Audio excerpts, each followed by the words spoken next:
السلام علیکم ناظرین، آپ دیکھ رہے ہیں K22 نیوز اور میں ہوں حسن تنولی۔ خبر شامل کرتے ہیں اسپین سے، جہاں معروف سماجی شخصیت انجینئر محمد شریف جعفری کی جانب سے پاکستان سے تشریف لائے مہمانوں کے اعزاز میں شاندار عشائیہ دیا گیا۔ بابر علی چودھری کی یہ رپورٹ دیکھیے۔ انجینئر محمد شریف جعفری نے بارسلونا میں اپنے فارم ہاؤس پر چیئرمین انجمن بہبود مریضاں کنجا چودھری بشیر احمد وڑائچ کے اعزاز میں شاندار عشائیہ دیا، جس میں قریبی دوست احباب نے شرکت کی۔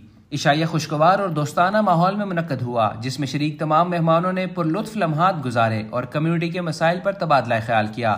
شرکاء نے انجینئر محمد شریف جعفری کی اعلیٰ میزبانی کو سراہتے ہوئے کہا کہ ایسی محافل نہ صرف باہمی تعلقات کو مضبوط کرتی ہیں بلکہ اوورسیز کمیونٹی میں بھائی چارے اور اتحاد کو بھی فروغ دیتی ہیں۔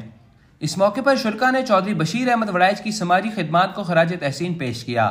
عشائیے میں چودھری نوید اسلم وڑائچ، چودھری مدثر نون، سید جاوید حسین شاہ، میاں عامر رضا برنالی، چودھری افضال مہر، چودھری خرم شہزاد باگڑی، مرزا سمیع اللہ، چودھری بلال سرور، احسان الہی، محمد بلال، محمد اویس، سید علی شاہ، چودھری شہزاد اکبر وڑائچ، سید فخر عباس، مولانا سیغم عباس، سید سبطین شاہ، میاں رفاقت نواب، ملک محسن بشیر، چودھری عمر وڑائچ نمبردار، چودھری ہمایوں وڑائچ نمبردار، چودھری مبشر عیار چٹھا، چودھری حیدر علی تارڑ اور دیگر معززین نے شرکت کی۔